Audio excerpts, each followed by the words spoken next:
আমার মনে হয় না ওনার মধ্যেও নেত্রী ভবিষ্যৎ প্রজন্মে আর কোনোদিন তৈরি হবে।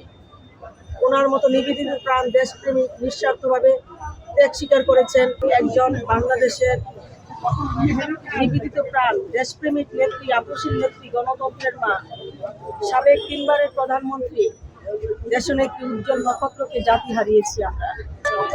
মানে কি করে খুঁজে পাচ্ছি না এরকম নেত্রী আমরা খুঁজে পাবো কিনা। তিনি আপোষ করেননি, স্বৈরাচারী ফ্যাসিস্ট হাসিনার সাথে কোনো আপোষ করেননি, স্বৈরাচারী এরশাদের সাথে কোনো আপোষ করেনি। তিনি রাজপথে থেকে আপোষের নেত্রী হয়ে দেশের জন্য 3বারের প্রধানমন্ত্রী হয়েছেন, দেশের জন্য কাজ করেছেন। তিনি আমাদের নারীদের জন্য নারী ও শিশু মন্ত্রণালয় প্রতিষ্ঠিত করেছেন। নারীদের জন্য শিক্ষা খাতে 8ম শ্রেণী থেকে এইচএসসি পর্যন্ত উনি ফ্রি লেখাপড়া শিক্ষায় উন্নীত হওয়ার জন্য উনি ফ্রি করে দিয়েছেন। জাতির জন্য উনি একজন ভবিষ্যৎ এমন একজন নেত্রীকে হারিয়েছেন যা আমরা জীবনে আর ওনার মতো নেত্রী পাবো না।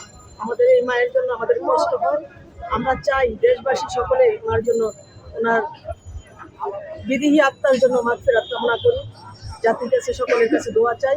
আজকে আমরা সকাল থেকে এখানে উপস্থিত হয়েছি। 25 তারিখে তারেক রহমান সাহেব এসেছেন।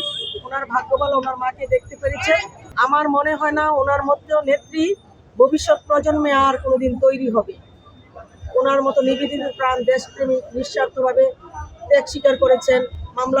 মিথ্যা মামলার শিকার হয়ে বিগত 60টি বছর ফ্যাসিস্ট হাসিনার আমলে জেল জুলুম শিকার হয়েছেন। উনি চিকিৎসা করতে দেয় নাই ফ্যাসিস্ট হাসিনা বাইরে যায়। উনি শেষ পর্যন্ত দেশের মাটিতে মৃত্যুবরণ করেছেন।